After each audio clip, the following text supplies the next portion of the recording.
Ok, bon, on y va. Les problèmes techniques étant à peu près résolus, on va y aller donc avec la communication de Victoria Laurent, qui est assistante de recherche à l'Université d'Avignon dans le laboratoire Culture et Communication et qui travaille sur le rapport entre crime et médias, et en particulier les médias audiovisuels et les réseaux sociaux, dans une approche interdisciplinaire qui mêle les sciences de l'information et de la communication à l'histoire du temps présent. Et elle a eu notamment les honneurs du Provençal pour son travail sur la tuerie de la Goulue, ce qui est bien Tout quand à même. fait. Voilà, Il y a la tuerie de la 5 ans. Goulue, bien connue de tout le monde, et donc je ne la développerai pas, et je lui passe tout de suite la parole. Merci. Vous pouvez enlever le masque, je J'enlève pense le que masque, c'est plus oui. esthétique, mais Pas vous de faites souci. ce que vous voulez. Non, pas de souci. Donc, oui, la Goulue. Donc, je vais vous parler aujourd'hui de la figure du détective amateur dans la production de True Crime contemporaine. Nous vivons désormais une ère digitale dans laquelle les investigations peuvent être conduites et partagées très facilement à l'aide des réseaux sociaux. Les adeptes de True Crime, autrefois lecteurs passionnés mais passifs, prennent maintenant part active dans l'enquête et partagent leurs informations librement au sein de leur communauté, particulièrement aux États-Unis. Cette mutation a été largement facilitée par les réseaux sociaux qui ont ouvert à la communauté l'accès à des espaces fiables et sûrs, leur permettant de contribuer ensemble aux enquêtes, de l'élaboration de théories à l'obtention de pièces à conviction. Je m'intéresserai à des sources américaines uniquement aujourd'hui, même si certaines d'entre elles ont désormais été déclinées dans d'autres pays, notamment au Royaume-Uni. Là où les fans de True Crime avaient pour habitude de participer à une enquête fantasmée, limitée bien souvent à leur imaginaire, ou d'être égoïstement fascinés par des lectures perçues le plus souvent comme un plaisir coupable, ils peuvent désormais accéder aux preuves, aux témoignages et à des archives d'enquête. Ils peuvent ouvertement confesser leur appétit pour des affaires irrésolues et trouver de nouveaux partenaires sans se préoccuper d'un manque de légitimité ou de crédibilité scientifique. C'est ce qui a permis la prolifération de nouvelles plateformes et de nouveaux médias dédiés aux faits divers, du blog personnel au podcast, au documentaire, en passant par des chaînes de télévision. Ce qui était cantonné à un monde de fantaisie et de mystère relève maintenant de l'ambition et de la vocation. Je descends comme ça. Michelle McNamara, que vous voyez ici à gauche, mère au foyer le jour et détective improvisé la nuit, a joué un rôle majeur dans la popularisation d'enquêtes amateurs du genre true crime contemporain. Passionnée par les faits divers depuis l'enlèvement et le meurtre sordide d'une jeune femme habitant à quelques pâtés de maison de chez elle lorsqu'elle a 14 ans, et après un master en écriture créative, elle crée un blog dédié aux affaires irrésolues intitulé True Crime Diary. Donc ici, on voit McNamara à gauche, comme je l'ai dit, qui est toute de noir vêtue, comme dans toutes les interviews qu'elle a données concernant son travail d'enquêteur. Elle cristallise un élément primordial de la caractérisation de la figure du détective amateur. Elle semble porter le deuil des victimes des crimes sur lesquels elle travaille. Loin du détachement et du recul nécessaire dans le métier de policier et requis par l'institution, l'enquêteur citoyen, lui, peut se permet souvent un attachement émotionnel très fort aux victimes et à leur histoire, et semble ainsi équilibrer quelque peu la balance entre starification des criminels et reconnaissance des victimes. Elle traita en 2009 pour son blog un vol de menottes suivi d'une agression datant de 1977, marquant le début d'une véritable traque à la recherche de l'identité du Golden State Killer, comme elle l'avait surnommé. Travaillant aux côtés des forces de police et des journalistes, son livre est best-seller « Et je disparaîtrai dans la nuit », publié en 2018, 2 ans après son soudain décès, a eu un impact majeur, motivant de nombreux amateurs de true crime dans le monde entier à prendre une part active dans des enquêtes en cours. Sa formation en écriture créative a permis à son ouvrage d'avoir des allures de polar, ce qui a d'autant plus fédéré des détectives amateurs autour de cette enquête. de par cette comparaison perpétuelle avec leurs homologues fictionnels et qui brouille d'autant plus la frontière entre réalité et fiction.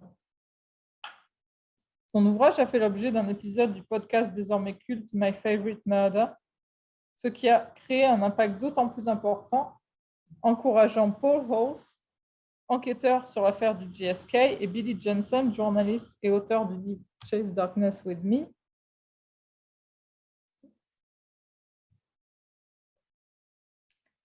a collaboré à l'occasion d'un nouveau podcast hebdomadaire intitulé The Murder Squad et a incité différents publics intéressés par la résolution de crimes à partager leur point de vue et leur méthodologie.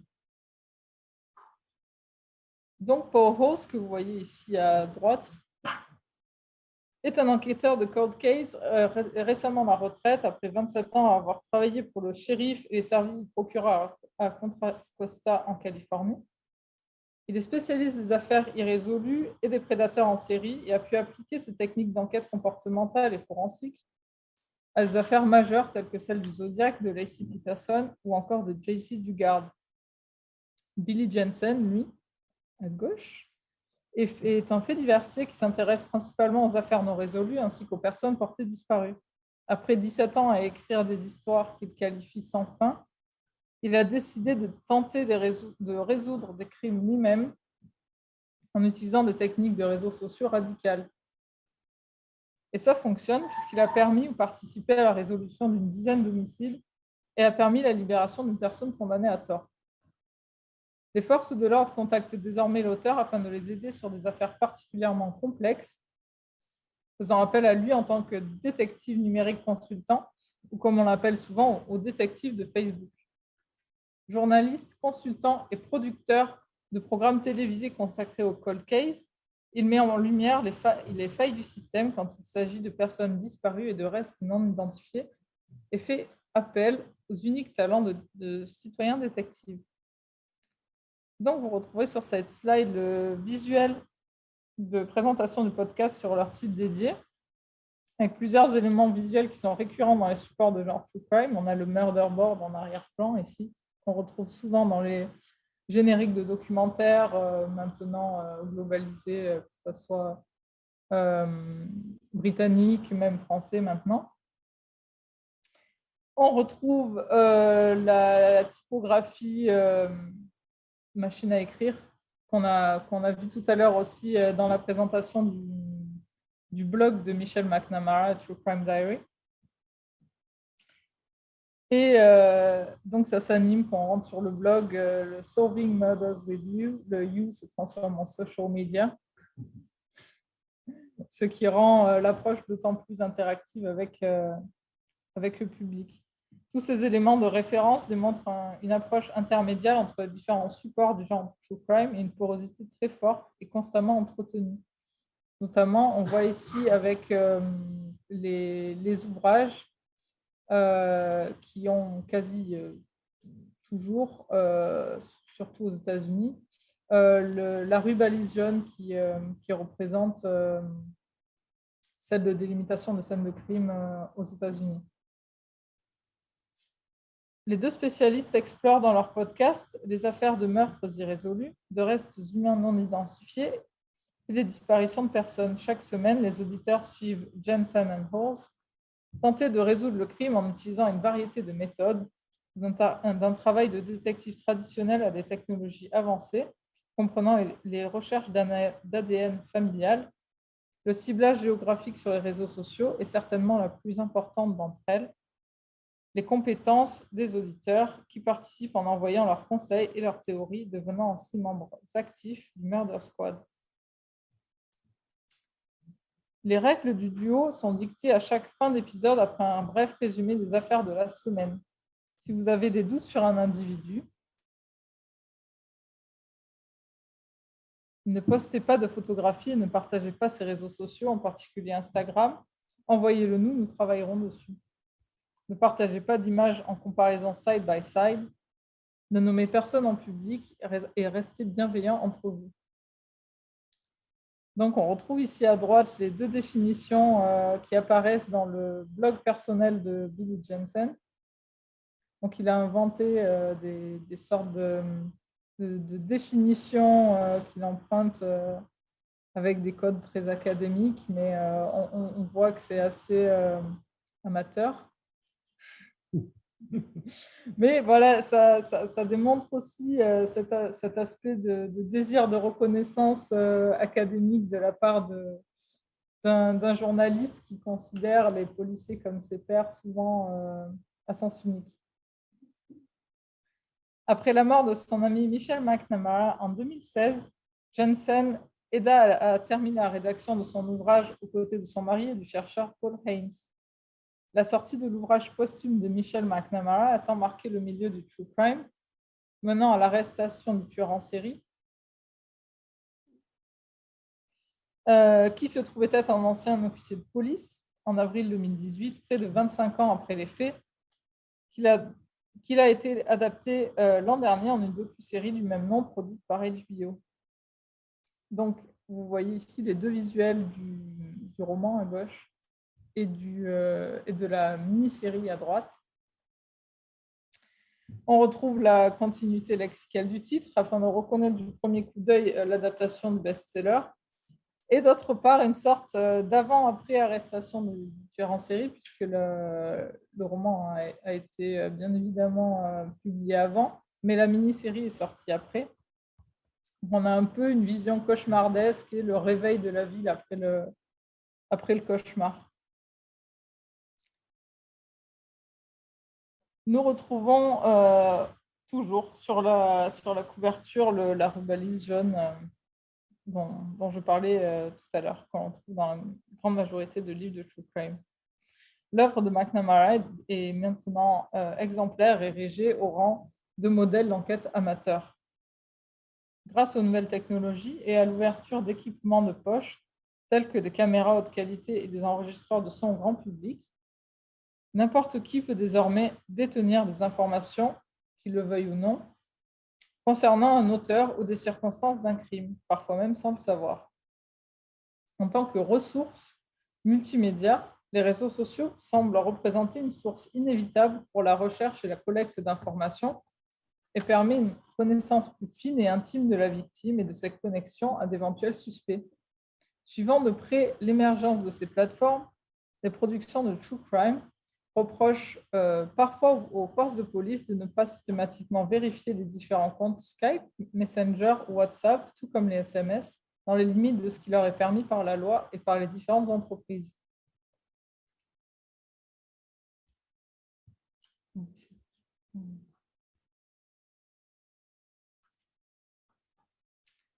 L'émission de télévision produite et diffusée en prime time par MTV Catfish démontrait que quiconque a un accès à Internet peut avoir tous les éléments nécessaires pour enquêter et trouver une identité. Cette émission a eu un tel succès qu'elle a permis l'ajout d'une nouvelle définition du mot catfish dans plusieurs dictionnaires, ainsi que son adaptation dans plusieurs pays, notamment en Amérique du Sud. Donc ici, je vous ai mis les deux définitions dans deux dictionnaires américains de référence en ligne, à savoir le Merriam-Webster et le Oxford Learners Dictionary.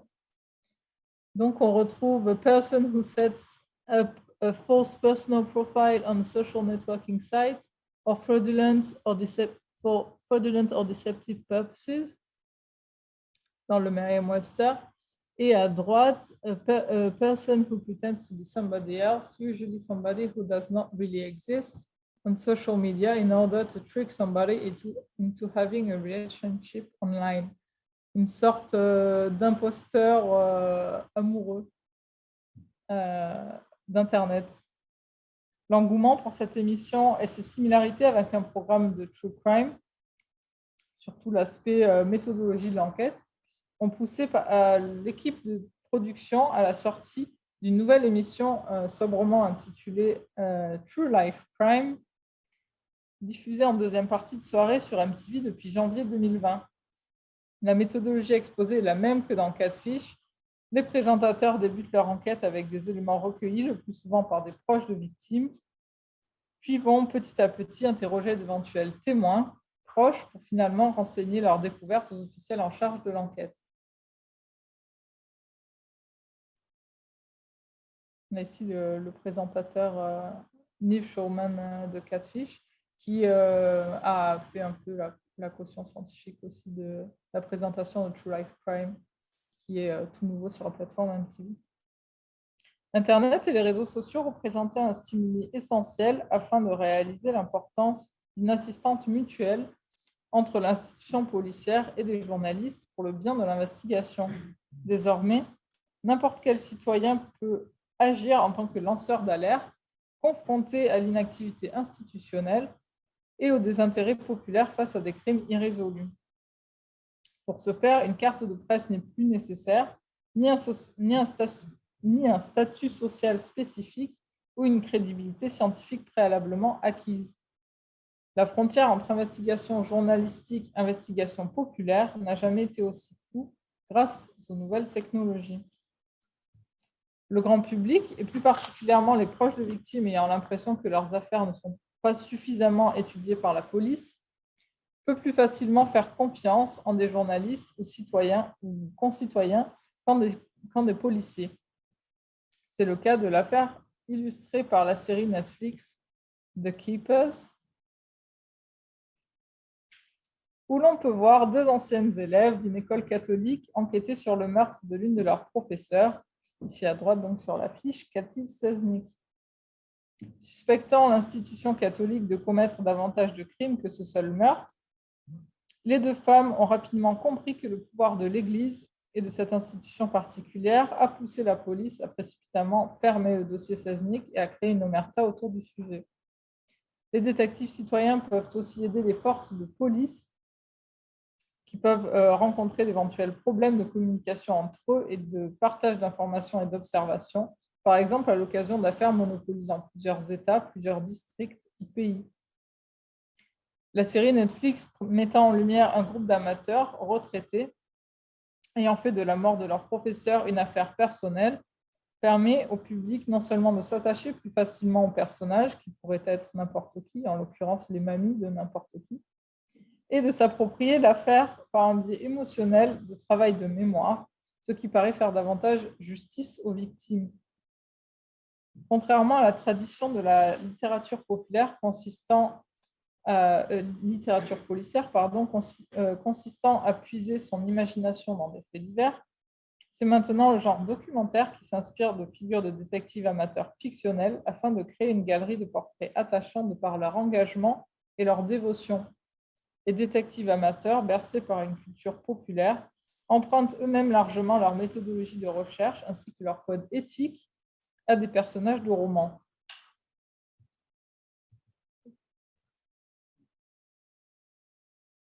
La production documentaire Netflix Don't Fuck with Cats est l'exemple frappant d'un documentaire de true crime s'appuyant principalement sur les témoignages de détectives amateurs. Il s'inscrit dans une logique paradoxale. Les détectives s'intéressent à l'affaire par le biais de vidéos de torture d'animaux publiées sur les réseaux sociaux. Ils se serviront de ces derniers comme outils de recherche et de traque de l'auteur des faits pour, à la fin du documentaire, blâmer les internautes ayant regardé et participé au partage des vidéos d'incriminés, sans lesquels ils n'auraient pu prendre connaissance de l'affaire et enquêter à sa résolution.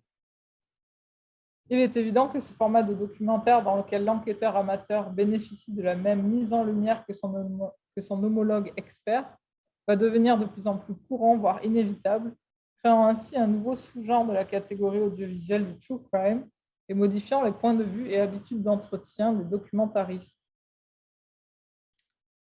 Exemple représentatif de l'engouement grandissant pour l'enquête populaire,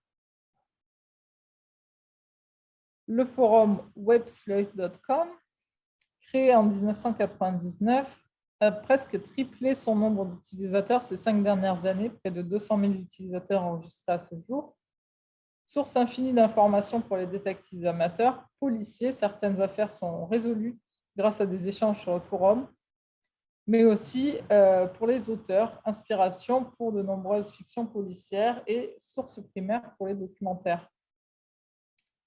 Cette ferveur exponentielle pour le volontariat de recherche sur les affaires non résolues a engendré la création en 2016 de l'autoproclamé Centre international pour les personnes disparues et non identifiées, le DOE Network, deuxième site consacré aux recherches amateurs en termes de notoriété. la page du réseau social Reddit, nommée Unresolved Mysteries, ici à gauche, compte 1,4 million d'utilisateurs inscrits, tandis que celle plus généraliste de True Crime à droite réunit pas moins de 629 000 membres à ce jour. Toutes ces productions ont contribué à la création d'un panel de tutoriels pour citoyens détectives et dans cette perspective ont engendré une commodification non pas seulement du crime et du criminel parce que celle-ci est aussi ancienne que le genre de True Crime lui-même, mais du procédé d'investigation et d'enquête, le transformant en une véritable entreprise générant du profit. Cependant, loin des critiques courantes de la communication selon lesquelles les interactions humaines ne se réduisent qu'à de simples transactions économiques, c'est ici l'inverse. L'aspect économique est enrichi par la création d'une communauté soudée autour de valeurs et de références communes. Ainsi, l'aspect communicationnel augmente en parallèle du marché de façon exponentielle.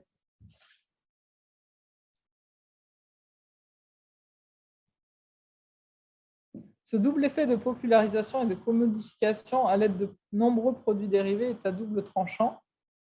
Elle rend le processus d'investigation policière plus complexe par la difficulté de non-divulgation d'informations au grand public qui pourrait nuire au déroulement de l'enquête, mais permet à des personnes lambda de poser un regard neuf avec un angle non initié qui peut permettre de mettre en avant un aspect de l'enquête qui n'avait jamais été envisagé au préalable par les enquêteurs, souvent limités par le temps et les procédures qui leur incombent. Donc ici, on retrouve une variété de produits dérivés de la communauté des détectives amateurs, avec ce qui est récurrent, la communauté des Murderinos, qui sont l'audimat, on va dire, du podcast My Favorite Murder, dont j'ai parlé tout à l'heure, qui a eu un immense succès aux États-Unis, qui s'est globalisé maintenant. Donc, c'est les personnes qui suivaient le podcast qui se sont auto-donné ce nom de Murderinos. Et ils se sont fédérés autour des slogans, on va dire, du podcast, à savoir Stay Sexy and Don't Get Murdered, que l'on retrouve SSDGM, qu'on retrouve sur de nombreux produits dérivés, et Stay Out of the Forest, qui se retrouve aussi ici sur la face, par exemple.